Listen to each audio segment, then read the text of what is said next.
कन्हैया तूने इतना अच्छा नाचना कहाँ से सीखा? भगवान के मैया मैं तेरे ही सामने नाचूं, बाकी इनको तो मैं नचाऊं।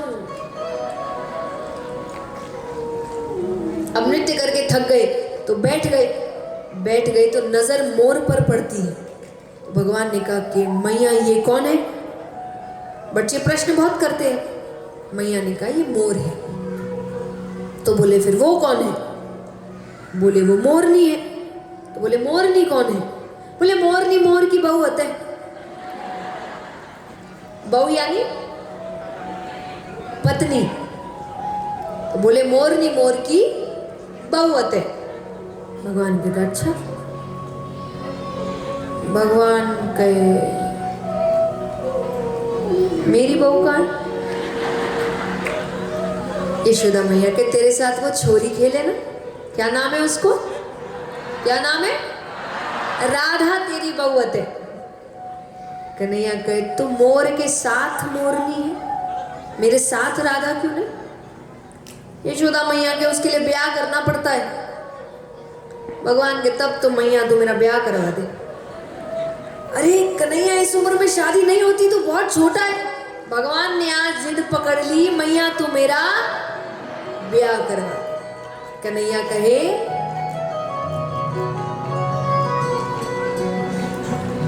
कौन सा भजन आने वाला है अभी?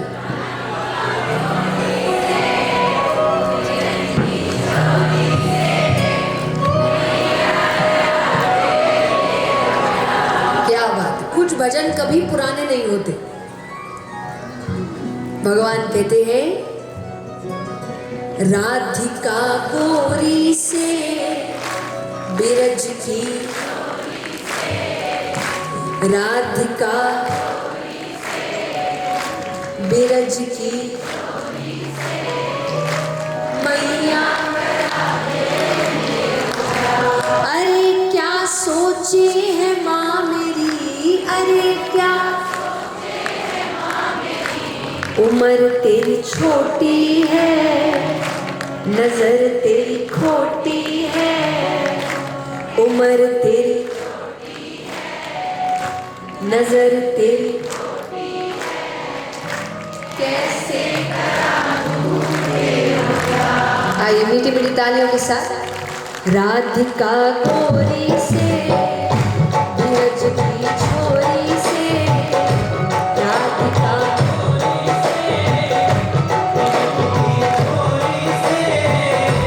मैया करा दे मेरो प्यार। राधिका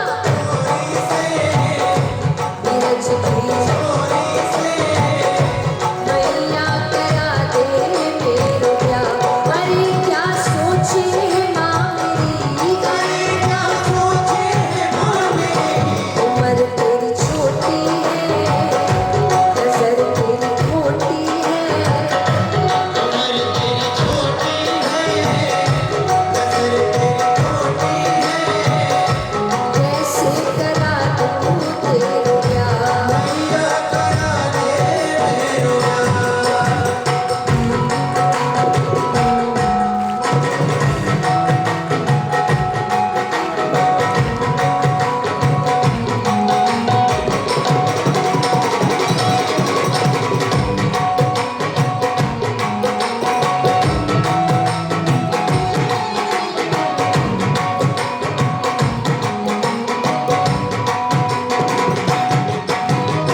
बच्चे आपसे बात नहीं करते, कमरे से बाहर नहीं निकलते, खाना नहीं खाते, यानी धमकियां देते।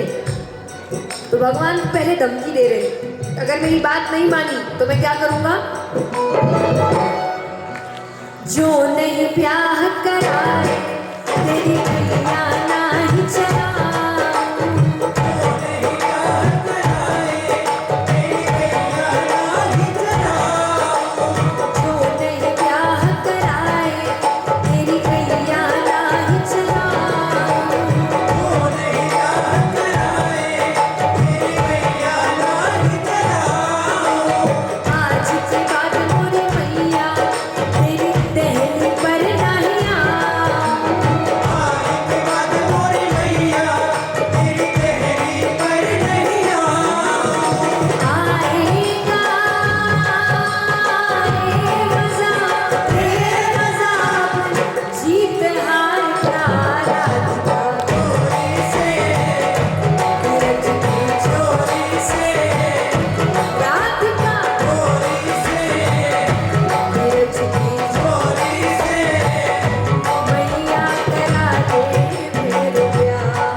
करने के लिए वीडियो सब पीछे बनाइए, फिर और बनी रहे ना, आप उनसे ले लीजिएगा, भजन का आनंद लीजिए, सब फोन नीचे। अब भगवान देख रहे हैं धमकी का तो कोई असर नहीं हो रहा, प्रेम से ही समझाना पड़ेगा। तो भगवान भविष्य में ले जा रहे हैं कि अगर शादी हो गई तो हम दोनों मिलकर आपका कितना ख्याल रखेंगे। भगवान कहते हैं चंदन की चौकी पर मैया तुझको बैठा,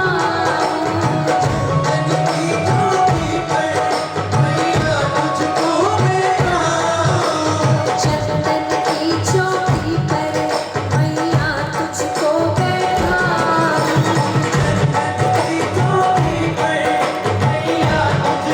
बैठा, अपनी राधिका से मैं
और भविष्य में चलते हैं। राधा घर पर आ गई, घर में हमारे साथ रह रही है, कितना अच्छा लगेगा, घर में कितनी रौनक आ जाएगी।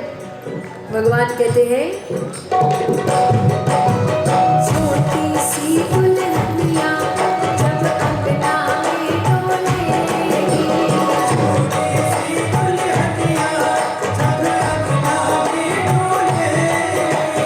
छोटी सी दुल्हनिया जब अंगना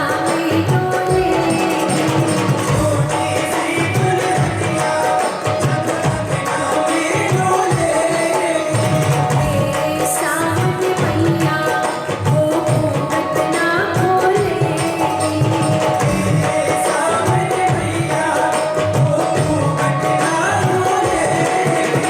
काहू से जा कहो बैठेंगे द्वार पे राधिका,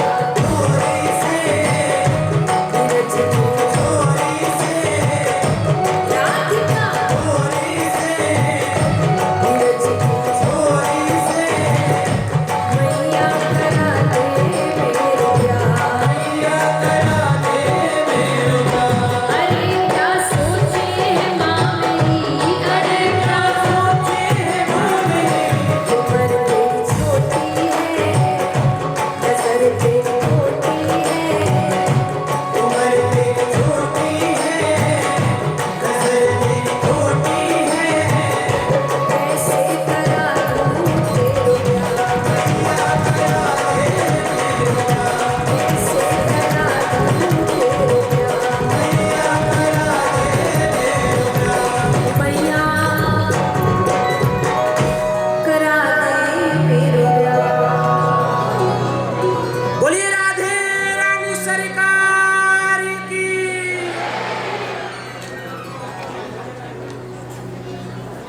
बोलो कृष्ण भगवान की।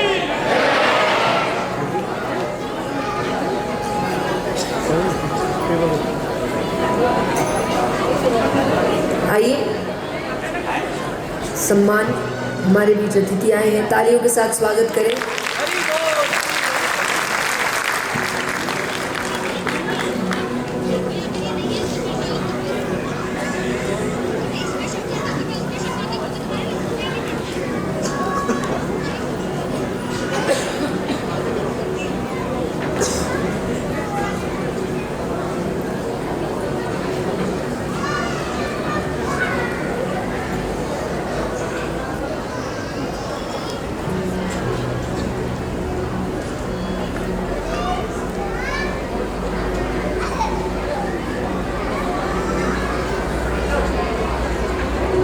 सभी शांति से अपने स्थान पर बैठ जाएं।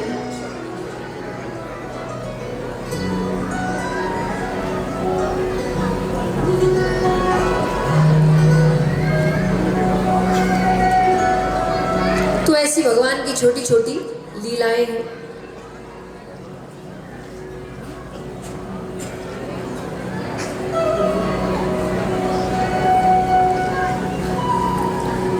अब भगवान फिर से सोचते हैं कि पहली माखन चोरी की लीला तो सफल हुई नहीं, तो फिर से उन्होंने दोपहर का ही समय चुना। दोपहर के समय आते हैं क्योंकि इस वक्त हर कोई सोता था। सुबह बहुत जल्दी उठते थे, तो दोपहर के समय सोते थे। तो भगवान फिर माखन के कमरे में जाते हैं, हांडी अपनी ओर खींचते हैं, नवनीत निकालते हैं, और आज तो भगवान ने भोग भी लगा लिया। पर एक बार से मन कहां भरे। दूसरी बार खाने लगते हैं, पीछे से आवाज आती है, कन्हैया। भगवान कहते दोपहर में सब सोते हैं सिवाय माता के। ये पता नहीं क्यों पूरे घर का चक्कर लगाती है। अब चोर स्पष्ट जवाब नहीं देते, हाँ कि ना। कोई घर में चोर आएगा, आप कहेंगे अरे भाई कमरे में कौन है, थोड़ी कहेगा हाँ मैं। स्पष्ट जवाब नहीं देते। तो यशोदा मैया आवाज लगा रही है कि कौन है, अरे कन्हैया कौन है, कहाँ है। भगवान जवाब नहीं दे। और यशोदा मैया को दिख गया कि भगवान को आवाज आ रही है पर जवाब नहीं दे। तो आती है कमरे में, अरे जवाब क्यों नहीं देता, कब से आवाज लगा रही हूं। भगवान के मैया मैं बहुत बड़े समस्या के समाधान में लगा हुआ। मैया कहे समस्या बड़े बूढ़न को होवे, तुझे कौन सी समस्या है गई। अरे कन्हैया के मैया तूने जो सोने का कड़ूला धारण कराया ना हाथ में, भगवान हाथ में एक सोने का कड़ूला पहनते थे, तो बोले तूने जो सोने का कड़ूला धारण कराया है इस पर जब सूरज की किरण पड़ती है ये तपने लगता है, बहुत जलन होती है। तो एक अच्छे वैद्य ने बतायो कि माखन की तासीर ठंडी होवे। तो मैया मैंने माखन की हांडी में हाथ धर दिया, तुरंत जलन बुझ गई। मैया के अच्छा, अब भगवान भूल गए, भगवान ने भोग भी लगा लिया था और बच्चे खाते कैसे। यशोदा मैया कहे जलन यहां हो रही है ना, बोले हाँ। बोले माखन यहां कैसे लगा। पर भगवान हार मानने वालों में से तो नहीं है। भगवान के मैया शरीर तो एक ही है, अब यहां की जलन बुझेगी तो गायब थोड़ी होगी, कहीं तो जाएगी। तो यहां की जलन तो चली गई पर वो चढ़ते चढ़ते मुखड़े तक आ गई। तो मैंने मुख पर माखन लगा लिया। अब भगवान को लगे क्या पता खाते हुए भी देख लिया। तो भगवान कहे पर मैया मुख की जलन उधर तक चली गई, तो मैंने एक बार माखन खाई लिया। यशोदा मैया को सब पता है कहानी क्या है, पर इनको लग रहा है ये कितना दिमाग लगा रहा है, कितनी कहानियां बना रहा है, और उनको वो ही इतना प्यारा लग रहा है कि उन्होंने फिर वापस वही हरकत करी। क्या करी बताइए। बस ब्रज में हर घर आज कन्हैया ने इतनी प्यारी हरकत करी है, तो इनका यही कार्य। अब एक दिन भगवान यशोदा मैया से कहते कि मैया अब तो मैं बड़ा हो गया हूं, तो मुझे गैया चराने जाना है। पहले गैया चराना मतलब ऑफिस जाना होता था, यही काम था, और सुबह जाते थे शाम को आते थे। तो भगवान कहे कि मैया मुझे गैया चराने जाना है, क्योंकि अब तो मैं बड़ा हूं। एक तो बच्चों को बड़ा होना बहुत अच्छा लगता है, बच्चों को ऐसा है कि हम कब बड़े होंगे तो ऐसा करेंगे, बड़े होंगे तो वैसा करेंगे, मैं बड़ी हो चुकी हूँ, I am a big girl, I am a big boy, ये सब चलता रहता है, हाँ कि ना। तो उनको बड़ा होना बहुत अच्छा लगता है। बड़े होने के बाद पता चलता है बच्चे ही अच्छे थे। और या फिर इसको दूसरी तरीके से ले तो मनुष्य कभी भी उसके पास जो होता है उससे खुश नहीं होता। बच्चा है तो बड़ा होना है, बड़ा है तो बच्चा बनना है, जिसके पास काम है उसको छुट्टी चाहिए, जिसके पास काम नहीं है, जो शादीशुदा है वो है, उसको कंवारों की जिंदगी अच्छी लग रही है, जो कंवारे हैं उनको शादी करनी है। तो यहां पर व्यक्ति के पास जो होगा वो उससे कभी भी खुश नहीं होता। तो भगवान यहाँ पर कह रहे हैं कि मुझे गैया चराने जाना है। यशोदा मैया के ठीक है चले जाना, पर जूतियां पहन कर जाना, दूर, क्योंकि बहुत दूर दूर जाते हैं, पैरों में कांटे चुभ जाए। भगवान के ठीक है, पर मैं जूतियां पहनूंगा तो जितनी गैयाएं हैं सबके लिए जूतियां बनवा। यशोदा मैया ने कहने कहने में कह दिया, अरे पशु भी कभी जूतियां पहने। पशु कहते ही भगवान रोने लगे। भगवान के पशु नहीं कहना, वो सिर्फ पशु नहीं है, गैया की हर चीज उपयोगी है, हर चीज उपयोगी है। हम मानते नहीं। मैं एक बात हमेशा कहती हूँ, इस देश के लोगों की एक आदत है, हम अपनी चीजों पर तब तक भरोसा नहीं करेंगे जब तक विदेश ठप्पा ना लगा दे। जब तक वो नहीं बोल देगा ना कि ये काम की चीज है, तब तक हम मानेंगे नहीं, तब तक हम अपनी चीजों पर हंसेंगे। लेकिन जिस दिन उसने कह दिया, उस दिन उनकी खोज मान के तालियां बजा, बहुत अच्छा काम कर, अरे आपकी ही चीज है।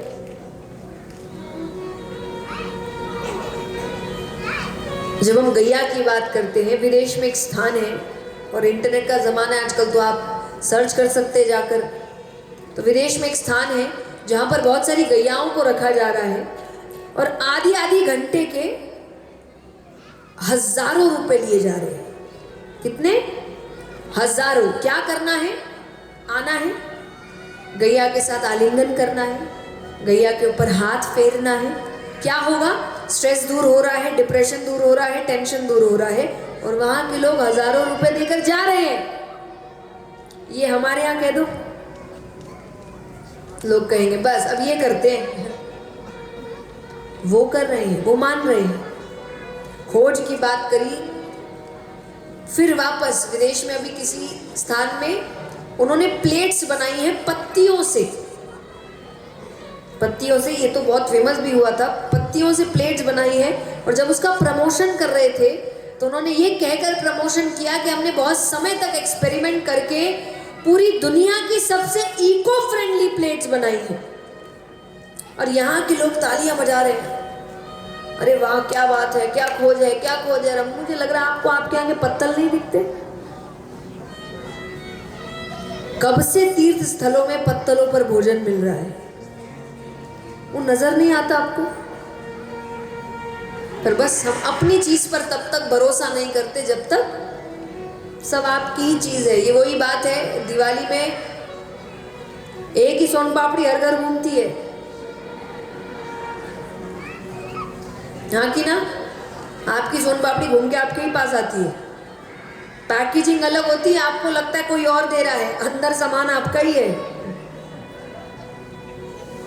बस यही काम हो रहा है, बस आपको पैकेजिंग बदल के आपकी खोज वापस परोसी जा रही है और आपको लग रहा है कि अरे क्या बात है, क्या बात है। अरे सब तुम्हारा ही है, खजाना आपके ही पास है। और कैसे ना हो, जब तक पूरी दुनिया में शिक्षा ठीक से शुरू भी नहीं हुई थी, तब भारत में 7.5 लाख गुरुकुल थे। कितने? सबको तोड़ा गया। तो जब शिक्षा सबसे पहले आपके पास आई है, खोज आपकी कैसे नहीं होगी? तो खजाना आपके ही पास। अपनी चीजों पर थोड़ा ध्यान दीजिए, उनको पढ़ना शुरू करिए। मैं हमेशा एक बात कहती हूँ, जब कई माँ बाप ना बहुत दुखी होते हैं कि भाई विदेशी सभ्यता बहुत आ रही है, बच्चों में बहुत आ रही, कैसे नहीं आएगी, वो अपनी सभ्यता का बखान करते हैं। आप करिए। मैंने पहले भी कहा, आप बच्चों को बेड टाइम स्टोरीज में सिंड्रेला और स्नो वाइट सुना रहे हैं और फिर आगे जाकर कह रहे हैं पश्चिमी सभ्यता बहुत बढ़ गई है। तो कौन सा आपने आपके वीर लोगों की कहानियां उनको बचपन में सुना दी? सुनाई क्या? अपना इतिहास सुनाया नहीं, वो सुना रहे हैं। वो बढ़ा चढ़ा कर अपना इतिहास बता रहे हैं, अपनी सभ्यता बता रहे हैं, जो अच्छी बात है। अपनी सभ्यता, अपनी संस्कृति का बढ़ावा करना ही चाहिए। आप नहीं कर रहे, गलती आपकी है, दोष दूसरों को मत दीजिए। अपनी संस्कृति आप बताइए ना उनको, बच्चों को बताइए ये कहानियां, अपनी वीरों की कहानियां सुनाइए, अपने भगवान की कहानियां सुनाइए, अपना इतिहास बताइए, और फिर देखिए उसको अपनी सभ्यता से प्यार कैसे ना हो। आप बता ही नहीं रहे उनको कुछ, आप तो खुद और वहां की सभ्यता बता रहे हैं। तो खजाना किसके पास है, उसको थोड़ा देखना शुरू करो। तो भगवान कहे गैया को पशु नहीं कहना, वो सिर्फ पशु नहीं है, और मैं उनका ध्यान नहीं रखूंगा तो लोगों को क्या कहूंगा? अरे मेरा नाम है गोपाल, गैयाओं को पालने वाला। मैं रक्षा नहीं करूंगा तो किसी और से कैसे कहूंगा? तो भगवान को रोता देख यशोदा मैया कहती है ठीक है, रो मत, तू भी नंगे पैर जा। देखिए इतनों के लिए ज्योतियां बनाना तो संभव नहीं है, क्योंकि गैया जो नंद बाबा दान में 2 लाख गाय दे रहे हैं, खुद के पास कितनी गैयाएं हो? तो यशोदा मैया कि तू भी नंगे पैर जा। तो भगवान जाते हैं। आज पहला दिन है, भगवान काम पर गए, शाम को वापस आ रहे हैं, भूख लगी, बड़ी जोर की भूख लगी है। अब कुछ गोपियां भी वो भी दूध दही माखन बेचने जाती थी। अब देखिए काम दोनों करने जा रहे हैं। भगवान ने भेदभाव, घर की जिम्मेदारियां, धन कमाने दोनों कर रहे हैं ना। गोपियां भी गई है, भगवान भी गए हैं, शाम के समय दोनों काम से लौट रहे हैं। तो भगवान ने तो ऐसा नहीं बनाया कि एक ये काम करेगा एक वो काम करेगा। भगवान ने कहा सब हर काम कर सकता है। मैंने मनुष्य को इतना काबिल बनाया है वो हर कार्य कर सकता है, वो खुद अपनी बंधन बांधता है। मैं इतना ही कर सकता हूँ, वो इतना ही कर सकता, मैंने ऐसा नहीं बनाया। आज एक बात बताइए, हम कई बार कहते हैं कि पिता की जगह कोई नहीं ले सकता, माँ की जगह कोई नहीं ले सकता, ऐसा कुछ नहीं है। कई पिता हैं जो अपने बच्चों को अकेले पाल रहे हैं, वो माँ का प्यार नहीं दे रहे, बताओ दे रहे। कई माताएं हैं जो बच्चों को अकेले पाल रही हैं, वो माता और पिता दोनों का कर्तव्य नहीं निभा रही, निभा रही है। भगवान ने हर किसी को काबिल बनाया, वो हर किरदार निभा सकता है। भगवान के मैंने भेदभाव तुमने किया और नाम मेरा लगा दिया। भेदभाव तुमने किया, नाम मेरा लगा, मैंने नहीं किया। क्योंकि अगर भगवान को भेदभाव करना होता तो वर्षा पुरुषों पर ज्यादा होती, सूरज की किरण पुरुषों पर ज्यादा पड़ती, हवा पुरुषों के लिए ज्यादा चलती, होता ऐसा? तो जब भगवान ने प्रकृति में भेदभाव नहीं किया तो फिर हम क्यों कर रहे हैं भेदभाव? तो यहां दोनों काम करके घर वापस लौट रहे हैं। अब जरूरी नहीं कि हर रोज सारी हांडियां बिक जाए।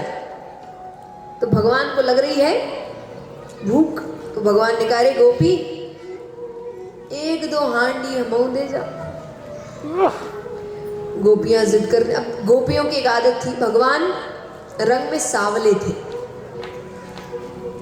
और यशोदा मैया, नंद बाबा, बलदाऊ भैया तीनों गोरे थे।